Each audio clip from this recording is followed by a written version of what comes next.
కాకరకాయ కందికూరకి కావలసిన పదార్థాలు చూసేద్దాం. కాకరకాయలు పావు కిలో, కందిపప్పు అరకప్పు, పచ్చి కొబ్బరి తురుము పావు కప్పు, ఎండుమిరపకాయలు 4, జీలకర్ర 1 టీ స్పూన్, ఉప్పు కారం తగినంత, పసుపు చిటికెడు, తరిగిన ఉల్లిపాయ 1, తరిగిన పచ్చిమిరపకాయలు 2, కరివేపాకు 2 రెమ్మలు, నూనె 2 టేబుల్ స్పూన్లు, మజ్జిగ అరకప్పు, టమాటో పేస్ట్ అరకప్పు, ధనియాల పొడి 1 టీ స్పూన్, కొత్తిమీర కొద్దిగా. సో ముందుగా మనం ఏంటంటే స్టఫింగ్ ఇక్కడ మనం కందిపప్పు అనుకున్నాం కదా, సో దీన్ని కొంచెం వేయించుకోవాలండి.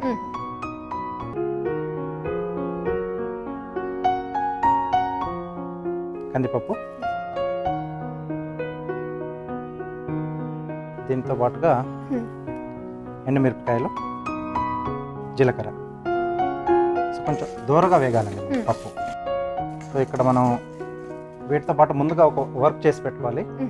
సో కాకరకాయలు తీసుకున్నాం కదండి, సో దీంట్లో అంగుళం సైజ్గా రౌండ్గా కట్ చేసుకుని మనం లోపల ఉన్న గుజ్జు తీసేసి, అంటే సీడ్ పాట మొత్తం తీసేసి పసుపు మజ్జిగ వేసి ఉడికించి పెట్టేసుకున్నాం.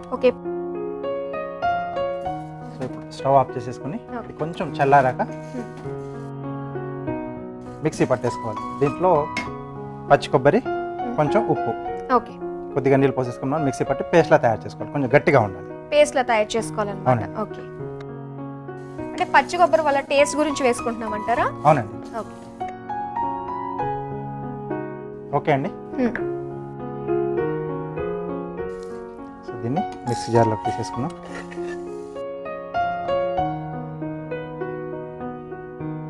దీంట్లో పచ్చి కొబ్బరి తురుము,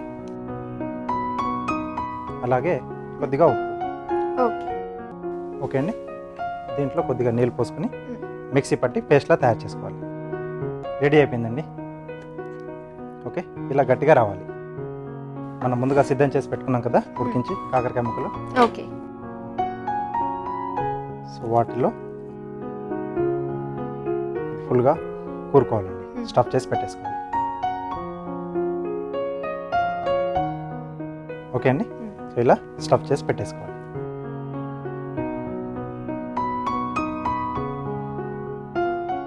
ఇదైతే మనకి సైడ్ డిష్ కదండి? అవునండి, అంటే రోటీ స్పాట్లకు తీసుకుంటే డైరెక్ట్గా తీసేసుకోవచ్చు. కొంచెం గ్రేవీ పార్ట్ కూడా ఉంటుంది. సో డైరెక్ట్ మీకు కావాల్స్తే రైస్లో కూడా తీసుకోవచ్చు. ఓకే, కొద్దిగా నూనె వేసుకొని దీంట్లో ముందుగా పచ్చిమిరపకాయలు, కరివేపాకు, సన్నగా తరిగిన ఉల్లిపాయ ముక్కలు,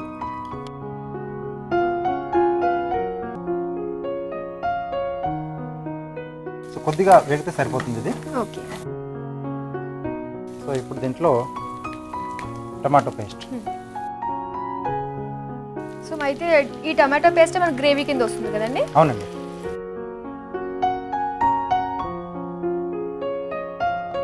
దీంట్లోనే రుచికి సరిపడా ఉప్పు, అంటే ఆల్రెడీ మనం స్టఫింగ్లో కూడా ఉప్పు వేసుకున్నాం కాబట్టి చూసుకొని వేసుకోవాలి. కొద్దిగా కారం. ఇది టమాటో మనకు పేస్ట్ కొంచెం ఉడికితే సరిపోతుంది, అంటే పచ్చివాసన ఉంటుంది కదండి, అది పోతే మనకి సరిపోతుంది. ఓకే అండి, కొంచెం దగ్గర పడింది కదా. సో దీంట్లో మనం ముందుగా స్టఫ్ చేసి పెట్టుకున్నాం కదా ముక్కలు, అలాగే కొద్దిగా ధనియాల పొడి, కొద్దిగా నీళ్ళు కూడా పోయాలంటే గ్రేవీ కొంచెం, ముక్కలు కూడా మధ్యలో అలా మనం తిరిగేస్తే మొత్తం అంతటా ఆ టేస్ట్ వచ్చేస్తుంది. ఓకే అండి, రెడీ అయిపోయింది. చివరిగా కొత్తిమీర.